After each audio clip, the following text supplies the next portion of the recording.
This is Gordon Van Dyke, a producer on Battlefield Bad Company 2 for DICE in Stockholm, Sweden. Right now we're giving you a sneak peek of the beta.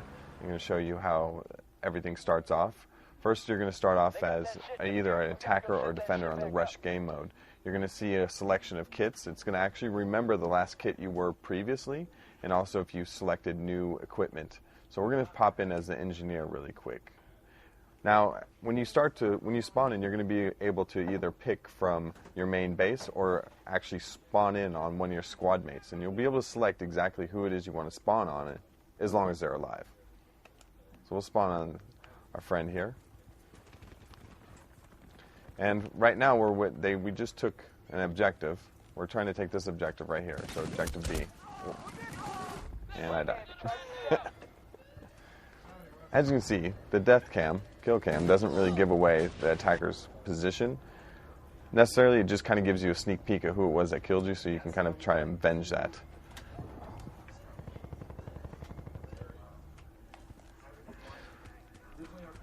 Now, if you kind of take a look around, we've really increased the visuals and the details of all of our maps down to, the environment around you and also your external environment, just to kind of engross you into the experience.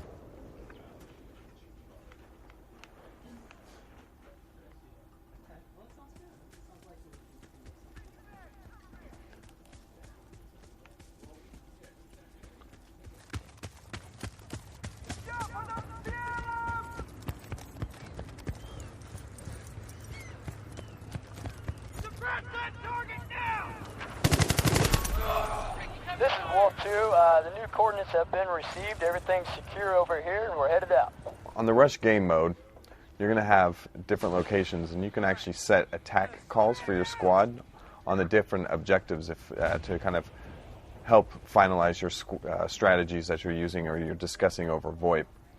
Now you're going to have Alpha and Bravo objectives that you want to take. And these are crates. You can either arm them, you can shoot them and try and destroy them by damaging them, or if they're in a building that can be leveled down and dropped completely, you can actually drop the entire building on top of the objective and take it that way. They disabled our charge. Charge storm, stand by.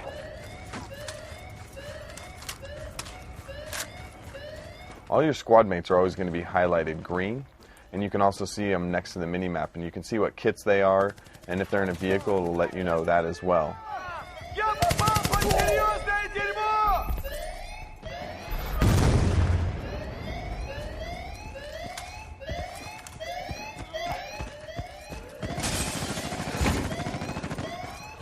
got objective Alpha. Good look out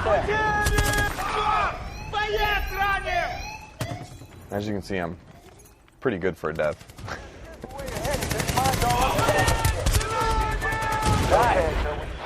Now, at the end of our rounds, we actually have done something kind of unique for Battlefield, is we added end of round movie sequence. Now, this is going to kind of give you a sneak peek of what happened, so it'll be different for if the attackers won or if the defenders won each time. Kind of add a little bit of story or make you feel more involved in the actual gameplay for multiplayer.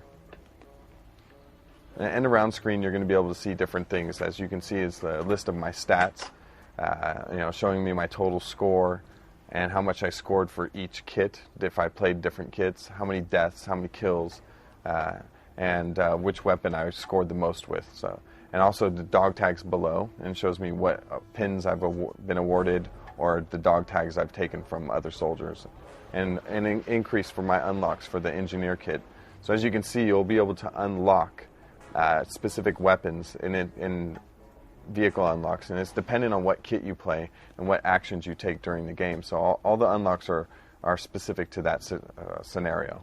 Now, a fun thing that you can do with all the kits, right, with the engineer, it's the easiest with the drill tools. You can kind of create your own cover or your own firing point.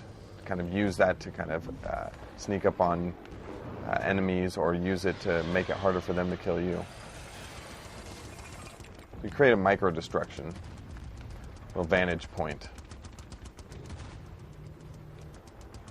And when the enemies come, then you kill them.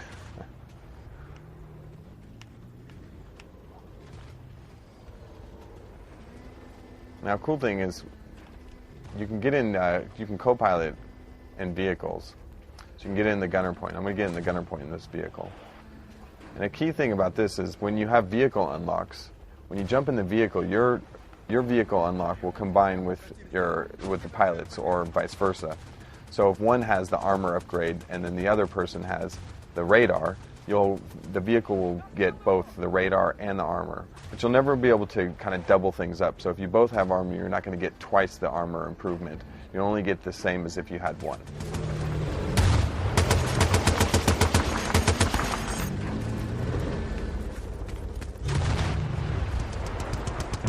Spotting has also been changed. So with spotting, you actually have to manually use a button to select and spot an opponent. And you actually have to keep your crosshairs on it if you want to maintain the spot. It makes it more about skill for spotting now, and it's not as easy to do if you played Bad Company 1.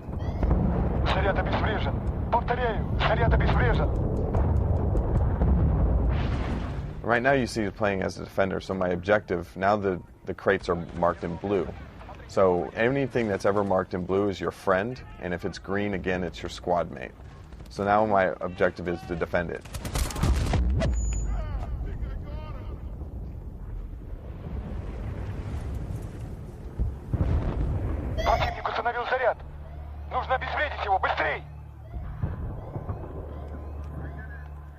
Now you can switch what kit you want to be while you're playing. You can also switch your secondary weapon. You can switch your gadget. That's the gadget, and it's specific to your kit type. And then you'll do specializations. Once you unlock those, you'll be able to switch that out.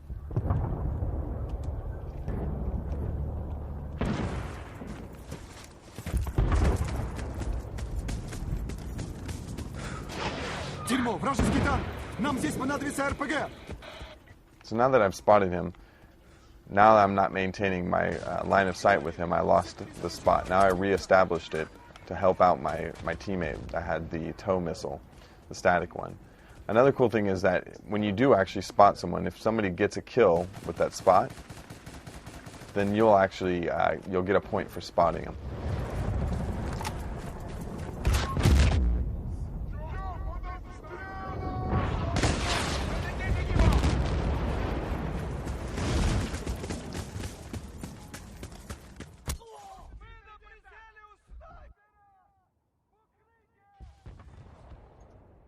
So the sniper got me. As you can see, even though it's showing me that it's a sniper and I understand what killed me, I still don't know where he is. Our levels are much too big and much too vast for the kill cams in Battlefield Bad Company 2 to give positions away.